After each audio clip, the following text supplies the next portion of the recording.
Continuamos con el programa de Entre Juntas. Ustedes saben que como cada viernes tenemos a nuestro querido José Vázquez, el historiador de la ciudad, ahora con un tema.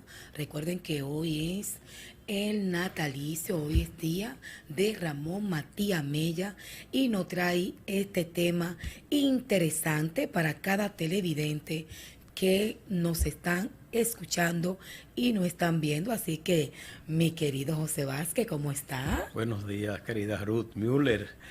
Ruth Esther Un Müller, ese es el nombre placer. de pila. Así Buenos es. días, público que nos sigue cada viernes Así en es. este programa.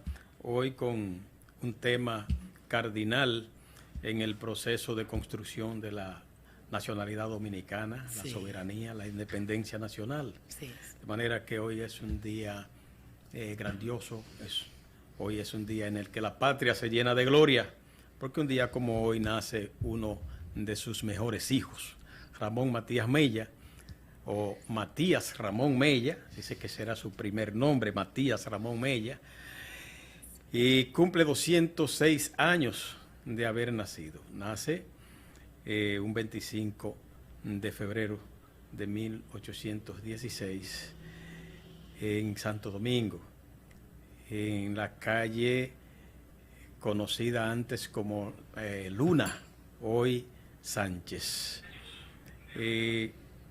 Ramón Matías Mella no fue un personaje como otros de la época que se destacaron por conocimientos académicos, porque no tuvo la oportunidad de una formación ilustrada, ni dentro ni fuera del país, producto de las circunstancias del momento. Era un hombre de clase media que hubiese podido acceder a los estudios superiores. Sin embargo, las circunstancias en las que a él le toca descollar como joven fueron circunstancias dominadas por el régimen de ocupación haitiana que llega al país encabezado por Jean-Pierre Bourdieu desde el 9 de febrero de 1822 hasta el 27 de febrero de 1844, cuando a partir del trabucazo justamente Ramón Matías Mella, en la Puerta de la Misericordia, pues se proclama la independencia nacional, la separación.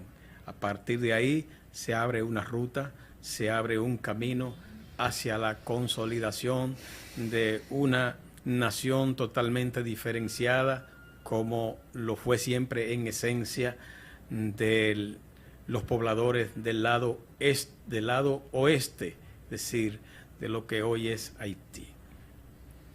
Ramón Matías Mella es una figura estelarísima entonces en este proceso, en el proceso de construcción de la soberanía nacional. Es un militar, es un diplomático, es un administrador, es un servidor público digno del mayor reconocimiento. Como militar, como servidor público, bueno, tenemos los servicios ofrecidos a los gobiernos posteriores a la proclamación de la independencia nacional, actos, servicios que pueden describirse como determinantes para el desarrollo y la consolidación de la soberanía nacional. ¿Por qué decimos que son determinantes estos servicios, algunos de ellos, en la construcción de la soberanía nacional? Bueno, porque, por ejemplo, a Mella se le encomendó la labor de gestionar en España un protectorado como ministro plenipotenciario para la República Dominicana en el año de 1853, en el momento en que estábamos amenazados con los ocupantes haitianos, con los oligarcas haitianos que insistían en dominar, en controlar esta parte. En ese sentido hay que aclarar que a Mella se le ha calumniado, o más bien se ha manipulado de manera errónea o, o intencionada. Sus servicios como ministro plenipotenciario, como diplomático en España, no estuvieron nunca dirigidos a la búsqueda de la anexión, como se ha querido decir, porque si así hubiese sido, hay que definir a Mella como un traidor, y nosotros nos oponemos a ese calificativo, nos oponemos a esa concesión, a esa categorización, porque Mella fue un hombre pragmático, fue un hombre realista, fue un militar, fue un estratega, que de todos modos sabía que los ateros, que la clase dominante giraba en torno al poder que tenía Pedro Santana y el grupo de intelectuales conservadores, y que por demás eran partidarios de la enajenación del territorio nacional, de la soberanía nacional a cualquier precio, bajo el ardid, bajo el argumento de que nosotros no podíamos autogobernarnos o no podíamos defendernos de la amenaza que representaba Haití por sí solos. Entonces, Mella busca el protectorado allí y evidentemente esto fue echado por la borda cuando un 18 de marzo de 1861 Pedro Santana decide anexar el territorio nacional, anexar la república, disolver la república prácticamente y anexarla en condición de provincia ultramarina al imperio, al decadente imperio español. Pero antes ya, Ramón Matías Mella había decollado como funcionario público durante el gobierno de Oller en el año de 1836. Ramón Matías Mella sirvió como delegado, como comisionado en la Común de San Cristóbal, hoy provincia de San Cristóbal. Es lo que se conocía en el momento como preposé.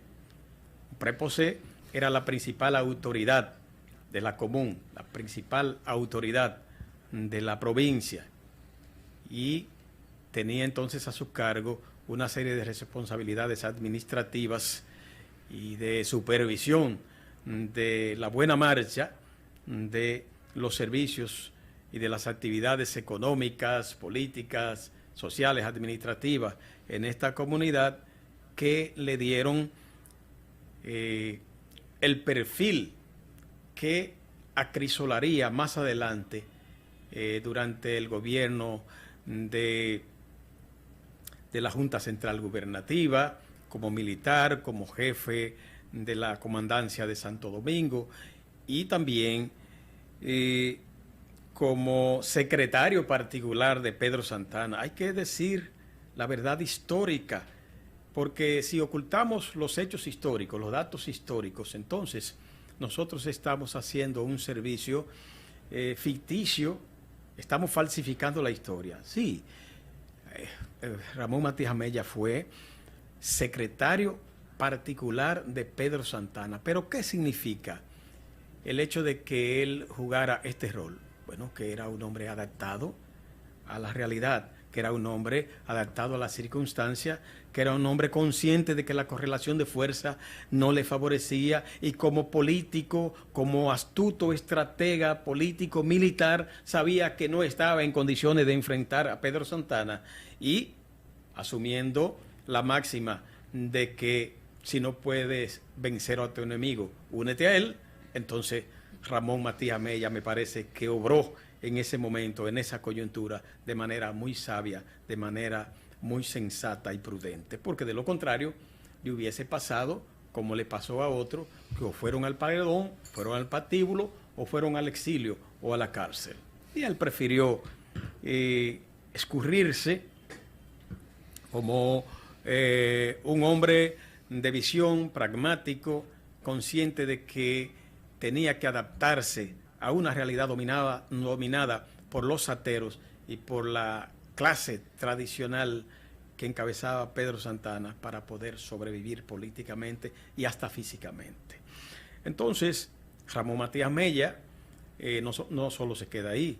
Ramón Matías Mella es quien encabeza una gestión diplomática en Haití ante las Charles Gerard y los reformistas para garantizar una alianza que diera al traste con el derrocamiento del régimen de Boyer, de la dictadura de Boyer.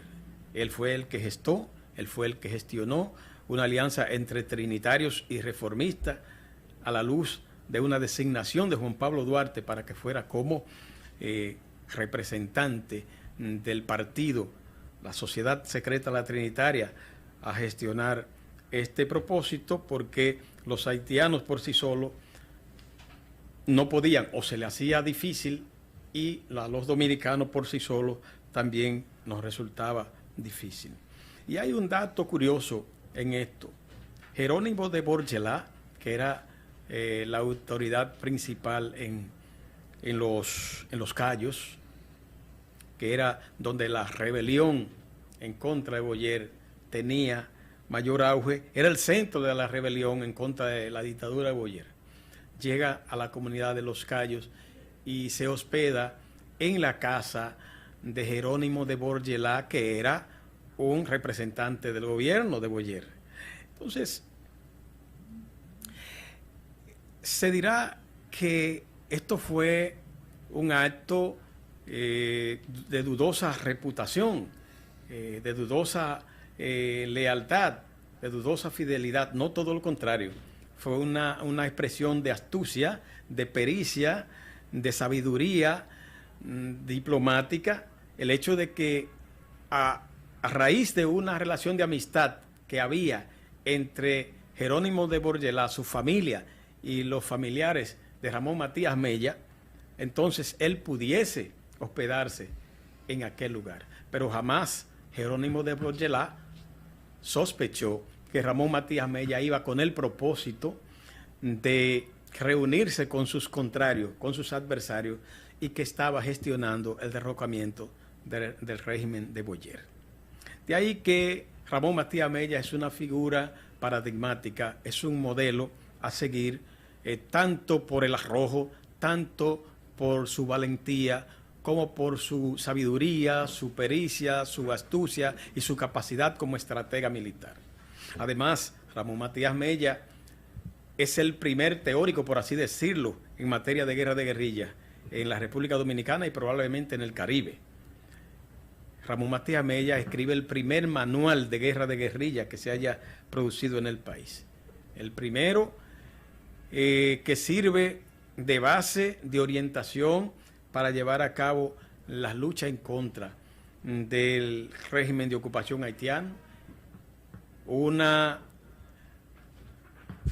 labor que sirvió de base fundamental para la independencia nacional, porque es Mella quien lanza el trabucazo, es quien lanza el disparo simbólico que daría al traste con la separación de Haití, con la independencia nacional.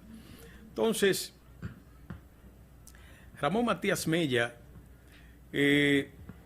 como estratega militar, no solo logró descollar en el 27 de febrero en la lucha separatista que se proclama el 27 de febrero de 1844, sino que también jugó un papel protagónico en la lucha por la restauración de la República frente al Imperio Español.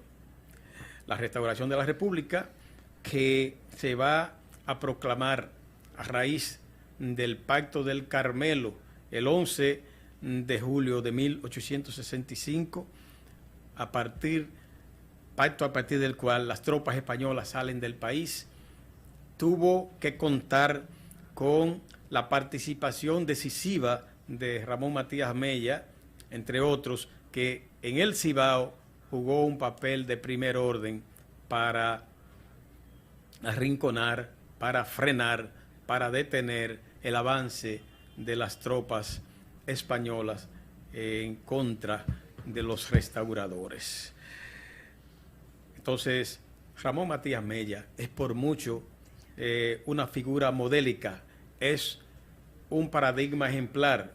Bueno, y decir que no solo es uno de los tres padres de la patria, lo cual puede ser discutible, yo también lo discuto, lo cual no le quita mérito, los méritos del patriota, los méritos del prócer, los méritos del héroe, los méritos del nacionalista que se jugó la vida en la defensa de la soberanía nacional en todo momento.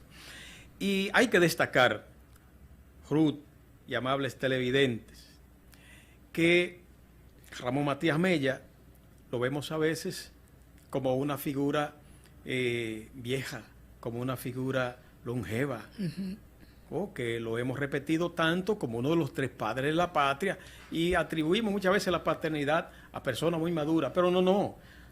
Ramón Matías Mella era un joven que apenas empezaba a vivir. Cuando Ramón Matías Mella lanza el trabucazo en la puerta de la misericordia, Ramón Matías Mella tenía apenas 28 años.